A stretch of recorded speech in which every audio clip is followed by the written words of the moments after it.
सासाराम नगर निगम का जो समर सजा है, उस समर के बीच सासाराम शहर के कई नामचीन चेहरे उतर चुके हैं।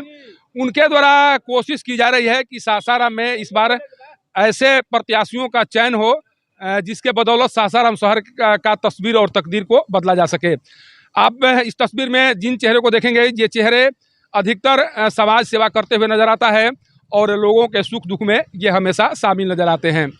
कुछ चेहरे से मैं बात कर जानने की कोशिश करूंगा कि आप लोग जिस समर में उतरे हुए हैं, क्या कुछ बता रहे हैं मतदाताओं को, और सासाराम का जो भविष्य है उसको बेहतर बनाने का जो संकल्प लिए हैं, उस संकल्प के तहत किसको आगे बढ़ा रहे हैं। ये पूर्व विधायक जवाहर प्रसाद जी आ गए हैं। पहले एक चीज़ बताइए, आप इस क्षेत्र का बहुत दिन तक प्रतिनिधित्व कर चुके हैं, बहुत से कार्य किए गए हैं, अब इस कार्य को आगे बढ़ाने की जिम्मेदारी शायद आप अपने पतोहू को लेकर आए हैं। क्या लग रहा है, ये उस गाड़ी को आगे लेकर चली जाएंगी जहां पर आप जिस लकीर को खींच चुके हैं? बात ऐसा है, आज से नहीं, हमारे पूर्वजों के समय संस्कार भरा हुआ है, और जहाँ पर संस्कार है वहीं पर विजय श्री है। तो हमारी पुत्रवधू जो है चांदनी कुमारी, और चाहे हमारे जितने कार्यकर्ता हैं सब संस्कारित हैं, शिष्टाचार, आचार विचार व्यवहार शिष्टाचार में रहते हैं। उसी शिष्टाचार को लेकर हम लोग सेवा भाव से आगे की ओर बढ़ रहे हैं। हम लोग सेवक हैं, हम लोग कोई मालिक नहीं है, और आज तक हम लोग मालिक रहा। इसलिए माँ तारा चंडी का कृपा है, हम लोग को अवश्य विजय श्री मिलेगा।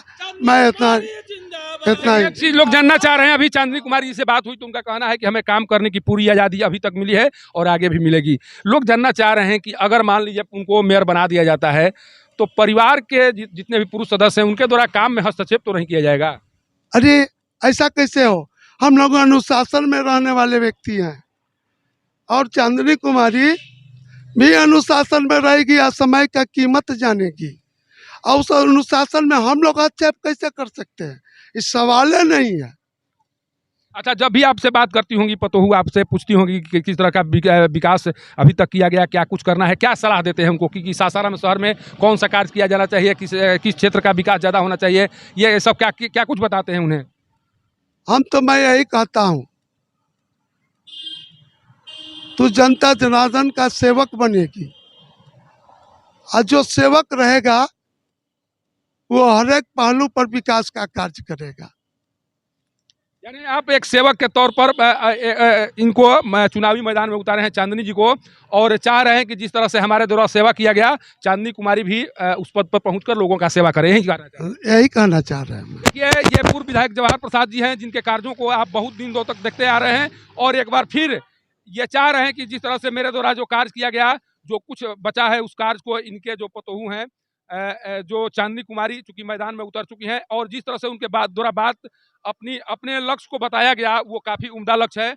उनसे भी बात हुई, उनका साफ कहना है कि एक मिशन है, जो अधूरे सपने हैं हमारे ससुर जी का, उनको पूरा करना है, और उसी को लेकर हम चुनावी मैदान में हैं। देखिए, सोनू सिन्हा जी हैं, जब भी इस चेहरे को आप देखते होंगे तब जरूर लगता होगा कि कुछ न कुछ नया होने वाला है, कारण कि जब भी किसी क्षेत्र में उतरते हैं तो एक शिद्दत के साथ उतरते हैं और कुछ नया करने का जो जोश और जज्बा है उसको लेकर उतरते हैं। इस बार जो उतरे हैं सोनू जी, जो चेहरा दिखाई दे रहा है चुनावी मैदान में, क्या कुछ नया करने वाले हैं आप? देखिए, चेहरा बहुत से है, ऐसा चेहरा नहीं, 29 प्रत्याशी हैं, कोई प्रत्याशी, सब लोग अपने अपने स्तर से काम करता है, लेकिन हम लोग अपने स्तर से काम करने का तरीका कुछ और है।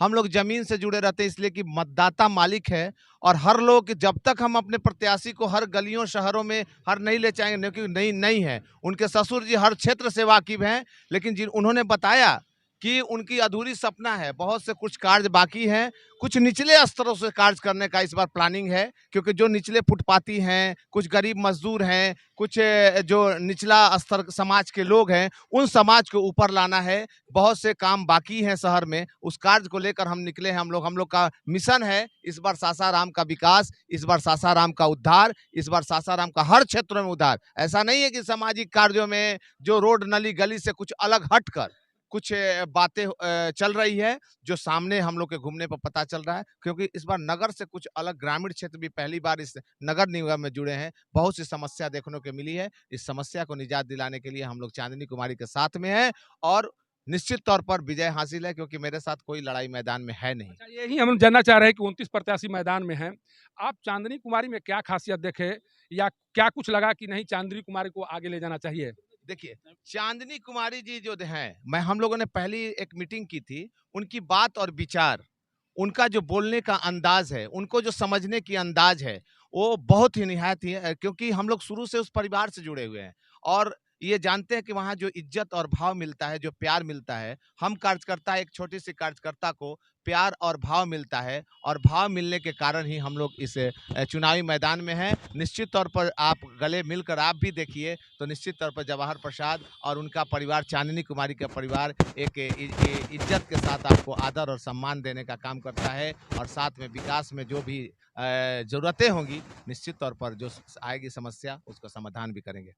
सोनू सिन्हा जी के द्वारा जो कहा जा रहा है, सोचिए कि प्रेम में भगवान राम भी सेवरी के प्रेम में बिक गए थे और शायद यही प्रेम जो है सोनू सिन्हा जी को आकर्षित कर रहा है। ये कहना नहीं है, अभी जब मिलेंगे जो विधायक पूर्व विधायक जवाहर प्रसाद जी हैं, जब भी आप मिलेंगे तो पता चल जाएगा कि उनका व्यवहार क्या है, वो किस कदर से पेश आते हैं लोगों के साथ। देखिए सरदार पप्पू सिंह जी में सोचिए, आप एक चेहरे की बात करेंगे, यहाँ पर सभी वो चेहरे हैं जो चेहरा जब उतरता है तो शहरों में लोग सोचने के लिए विवश हो जाते हैं कि ये चेहरे किस कार्य के लिए उतरे हैं और जब ये चेहरा उतर चुका है तो कुछ न कुछ नया होने वाला है। मैं बार बार कर रहा हूँ, सुचित सिंह पप्पू जी हैं, इनसे जानते हैं कि आपका जो मिशन है, ये मिशन किस रास्ते पर चल रहा है अभी? देखिए, सबसे पहली बात तो चांदनी कुमारी चुनाव जीतने के बाद सबसे पहला बात शहर में जो भेदभाव है उसको ख़त्म करना है हमको। न जात, न पात, न पार्टी, न कुछ नहीं, उससे ऊपर उठकर शहर का विकास करना है। जैसे आए दिन शहर में जाम रहता है, जाम की समस्या निजात दिलाना है। फुटपाथ का जो ठेला वाला लगा जाम लगे उनकी कहीं अस्थायी रूप से व्यवस्था करना है और इस शहर को मॉडल बनाना है। और दूसरी बात, शहर में मात्र एक नेहरू पार्क है, उस पार्क के अलावा 2-3 जगह पे शहर में और पार्क बनाना है। इस तरह शहर का हम लोग मॉडर्न शहर बनाने के इच्छा लेके हम लोग शहर में आए हुए हैं और चांदनी कुमारी के साथ हम लोग हैं। सपना पूरा कर देंगे चांदनी कुमारी, लग रहा है? देखिए, अब जिस हिसाब से यहाँ का फंड आएगा, गवर्नमेंट जो फंड देती है, जो होता है, फंड के अनुसार जितना होगा मैक्सिमम यहाँ शहर में विकास के लिए लगाया जाएगा और विकास पहले शहर में किया जाएगा। देखिए सही है कि जितना जो राशि है उसी के राशि के हिसाब से कहीं का विकास होता है। एक हमारे साथ रोहतास के फायर ब्रांड नेता हैं, जब भी इनके चेहरे दिखाई पड़ते हैं तो साफ लोग उसी समय ये समझ जाते हैं कि ये क्या कुछ कहेंगे और उसका असर क्या कुछ पड़ेगा। शिवनाथ चौधरी जी हैं, ये इनको एक तरह से फायर ब्रांड नेता माना जाता है रोहतास का, और कुछ जो जब भी कुछ कहते हैं तो क्रांतिकारी विचारधारा से वे प्रेरित रहते हैं। क्या होगा इस बार? 29 प्रत्याशी चुनावी मैदान में हैं, किसे ला रहे हैं इस पद पर? बहुत से प्रत्याशी इस मैदान में हैं। कुछ ऐसे भी प्रत्याशी हैं जो शहर को बर्बाद करने का भी काम किया है, वैसे लोग भी इस चुनावी मैदान में हैं। लेकिन जो इस शहर को बर्बाद किया है, जो इस शहर को भ्रष्टाचार में लिप्त रखा है, वैसे लोगों को हम लोग आएंगे तो उसका जवाब देंगे। और साथ ही साथ हमारा एक ही मुद्दा है, इस सासाराम का विकास। विकास कैसे हो उसका हम लोग स्ट्रक्चर बनाएंगे और स्ट्रक्चर बना करके जितने भी गरीब गुरबा हैं, जितने भी मछली बेचने वाले हैं, मुर्गा बेचने वाले हैं, रोड पे सब्जी लगाने वाले हैं, जूता सीने वाले हैं, रोड पर बैठ करके मैं सभी के लिए निश्चित रूप से मैं एक जोन बनाऊंगा और जोन बना करके उन गरीब गुरबों को मैं बैठाने का काम करूंगा। रह गई बात उनके पति, चांदनी कुमारी की पति संतोष जी हैं, तो मैं संतोष जी को मैं बधाई देना चाहता हूं कि आप इस नगर निगम में अपनी पत्नी को प्रत्याशी के रूप में आपने लाने का काम किया है। इसलिए किया है कि संतोष इस सासाराम शहर का एक ऐसा चेहरा है कि आप 12 बजे रात को भी किसी का मर्डर होता है, किसी का हत्या होता है, अगर उसका पोस्टमार्टम कराना होता है तो वो व्यक्ति सबसे पहले वो व्यक्ति जो है वो जाने का काम करता है। चाहे किसी की कोई भी शादी हो, विवाह हो, किसी तरह का कोई कार्यक्रम हो या हमारे यहाँ धार्मिक काम हो, इस सासाराम शहर में कौन है? 29 प्रत्याशी हैं। मैं तो जानता हूं कि कभी 29 में से कभी एक बोतल कभी इन लोगों ने शहर के लोगों के लिए कभी एक बोतल खून देने का भी इन लोगों ने काम नहीं किया होगा। मैं आपको बता रहा हूं। लेकिन ऐसे लोग वादे तो कर रहे हैं, लेकिन ये खरा उतरने का काम नहीं करेंगे। और मैं सासाराम की जनता को, मैं डॉक्टर शिवनाथ चौधरी, मैं वादा करता हूं कि मैं सासाराम नगर निगम में आऊंगा, सबसे पहले मैं नगर निगम को ही मैं बदलने का काम करूंगा। जितने भ्रष्ट लोग हैं उन भ्रष्ट लोगों को भी मैं बदलने का काम करूंगा। देखिए, ये वही फायर ब्रांड नेता हैं जो भी भ्रष्टाचारी है उनके विरुद्ध खुलकर आवाज उठाते रहते हैं और ये कहा करते हैं कि भ्रष्टाचारी अगर भ्रष्टाचार करेंगे तो कार्रवाई होगी ही। और इनका साफ कहना है कि अगर चांदनी कुमारी को मौका मिला उस पद तक पहुंचने का तो निश्चित तौर पर उन भ्रष्टाचारियों की खैर नहीं होगी जो अभी तक भ्रष्टाचार के माध्यम से सासाराम शहर की छवि को खराब कर रहे हैं और जिनके द्वारा अभी तक सासाराम शहर की छवि को खराब किया गया है। ये एक आगाज जो हो चुकी है उसका परिणाम 30 तारीख को भले ही आए, लेकिन सासाराम की सड़कों पर, मुरादाबाद की सड़कों पर जो जनसैलाब दिखाई पड़ रहा है उससे साफ लग रहा है कि परिणाम परिणाम को एक तरह से घोषित तो नहीं किया गया है, लेकिन परिणाम क्या होगा संकेतों के माध्यम से सभी लोग जान चुके हैं। मुरादाबाद से पब्लिक न्यूज के लिए सत्येंद्र चौबे की रिपोर्ट।